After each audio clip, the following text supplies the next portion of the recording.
नमस्कार मित्रांनो, आज आपण महा डिस्ट्रीब्युशन, त्याला आपण महा डिस्कॉम म्हणतो शॉर्टमध्ये, आणि मराठीमध्ये त्याला महावितरण म्हणतात.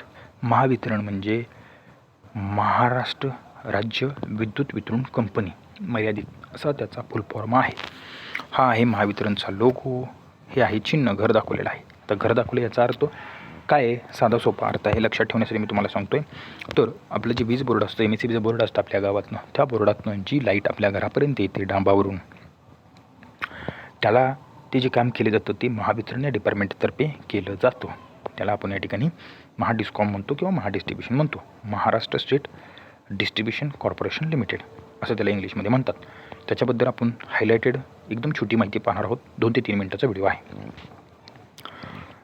कंपनीचा जो कारभार आहे तो मोठा व्हायला लागला MSEBीचा. त्याच्यामुळे त्या कंपनी 3 भागामध्ये तोडण्यात आली. त्याचे 3 विभाग करण्यात आले. त्याला 3 विंग म्हणजे 3 पंख देण्यात आले. त्याच्यामध्ये एक निर्मिती करतो, त्याला जेनको म्हणतात. जे या ठिकाणी जिथं तयार झाली तिथून या ठिकाणी आपल्या गावातल्या बोर्डापर्यंत वाहून आणतं, त्याला या ठिकाणी पारेषण म्हणतात. इंग्लिशमध्ये ट्रान्सको म्हणतात. आणि त्या बोर्डापासून आपल्या घरापर्यंत आणण्याचं काम जे करतं त्याला या ठिकाणी वितरण म्हणतात. त्याला महा डिस्ट्रीब्युशन म्हणतात. त्याच्याबद्दलची माहिती घेणार आहोत. एवढीच माहिती, बाकी काही नाही. ठीक आहे. या ठिकाणी बघा कंपनीची रूपरेषा काय आहे. आता ही कंपनी काय करते? महावितरण महाराष्ट्रामध्ये मुंबई जी आहे ती मुंबई सिटी वगळता संपूर्ण महाराष्ट्रामध्ये वितरण कंपनी काम करते. मुंबईमध्ये या ठिकाणी ज्या कंपनी, त्याच्यामध्ये टाटा पॉवर आहे, रिलायन्स पॉवर आहे, अदानी पॉवर आहे, अशा वेगवेगळ्या प्रायव्हेट कंपन्या या ठिकाणी विद्युत पुरवठ्याचं काम करत असतात. आता बघा कंपनीची रूपरेषा. महाराष्ट्रात मुंबई वगळता राज्यातील वीज निर्मिती, पारेषण, वितरण करण्याचे काम 2005 पूर्वी महाराष्ट्र राज्य विद्युत मंडळाकडे होते.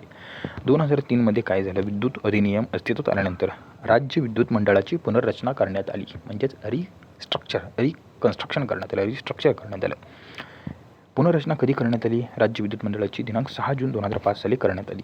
आणि महाराष्ट्र राज्य विद्युत वितरण कंपनी मर्यादित महावितरण ही एक कंपनी स्थापन करण्यात आली. त्यानंतर महाराष्ट्र राज्य वीज निर्मिती कंपनी मर्यादित महानिर्मिती व महाराष्ट्र राज्य विद्युत पारेषण कंपनी मर्यादित महापारेषण या 3 कंपन्या अस्तित्वात आल्या. यापैकी राज्यभरातील ग्राहकांपर्यंत वीज पोहोचवण्याचे काम महावितरण या कंपनीकडून केले जाते. म्हणजेच आपल्याला जे लाईट बिल येतं, आपला जो मीटर आहे घरामध्ये, ते जे काही लाईट बिल येतं किंवा कंपन्यामध्ये जे काही लाईट बिल येतं, आपला व्यवसाय असेल छोटा मोठा, त्याच्यामध्ये जे लाईट वापरतो आपण, जे लाईट बिल येतं ते महावितरण म्हणजेच महाडिस्ट्रीब्युशन या कंपनीकडून आपल्याला येत असतं आणि आपण ते लाईट बिल भरत असतो. पण त्याच्यामागे या ठिकाणी पडद्याआड 2 कंपनी आहेत. एक पारेषण करणारी कंपनी जी की वीज वाहून आणते, आणि एक जेनको निर्मिती करणारी कंपनी, ती वीज या ठिकाणी तयार करते.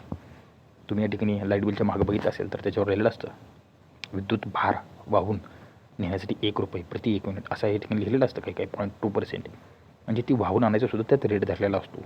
अनेक चार्जेस या ठिकाणी त्याच्यामध्ये धरलेले असतात आणि ते तिथून पैसा कलेक्ट करून मग ते महाजेनकोला पण देतात, ट्रान्सकोलाही देतात आणि वितरणलाही ठेवतात. त्यातूनच त्यांच्या पगारी वगैरे होतात आणि अशा पद्धतीनं डिपार्टमेंट चालतं.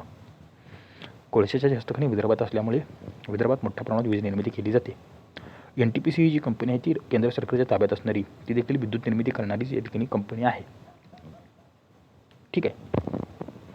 एरिया किती आहे ते या ठिकाणी आपण पाहूया.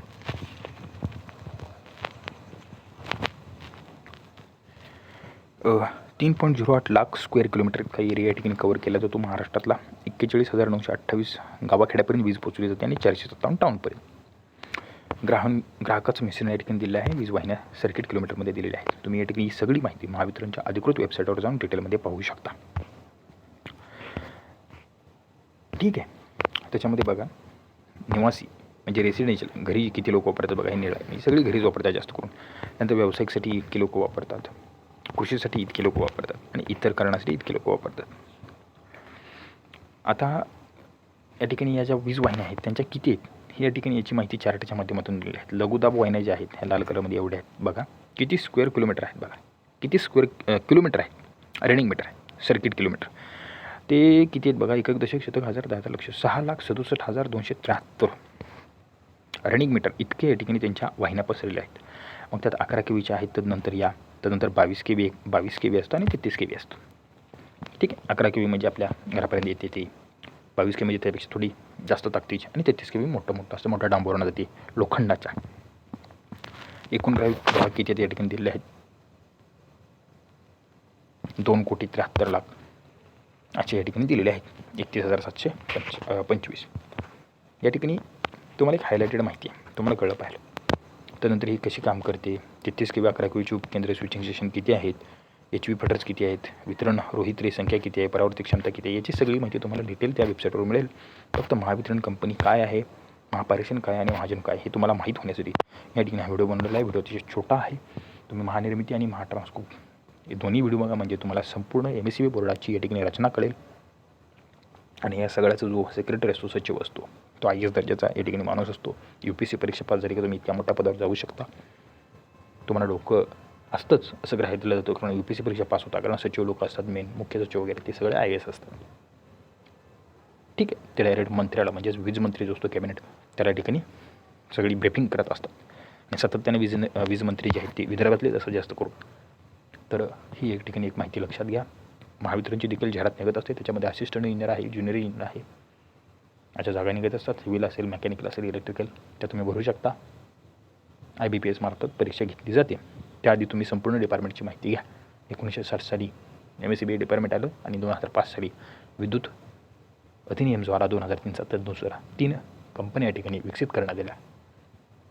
पारेषण त्याला ट्रान्सको म्हणतात, जनको त्याला निर्मिती म्हणतात, आणि वितरण त्याला महाडिस्कॉम म्हणतात.